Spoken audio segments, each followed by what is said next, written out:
Okay, okay, okay.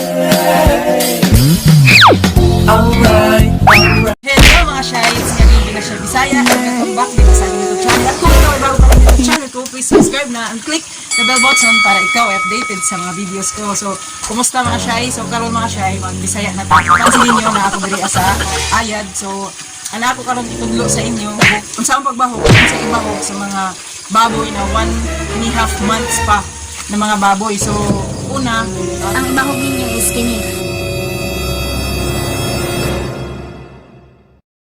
ini ang may bahog ninyo. Kuan ang pangalan is piglet, booster, pilit. So, ini ang ibahog.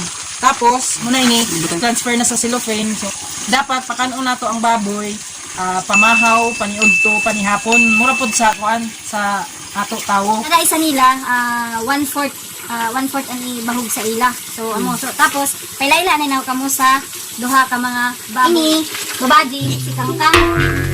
Ini si King, lalaki.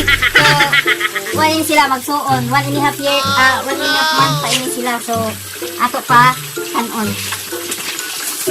Mga Shy, di kang pa mga Shy. Dami.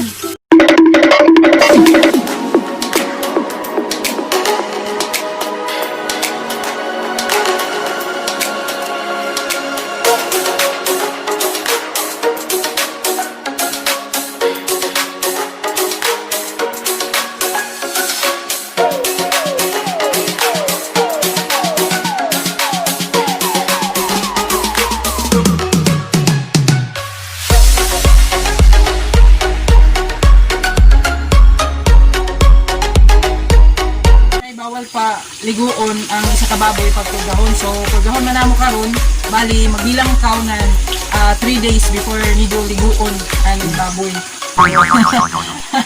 So, dapat na siya daghay pod tubig para init. Para pag malibang sila,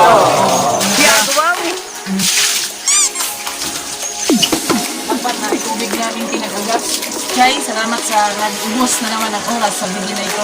Hope na ikaw mong nakatunan. Unay ba niyo pangutana, comment down below about sa kung saan pagbuhi ng baboy. So, God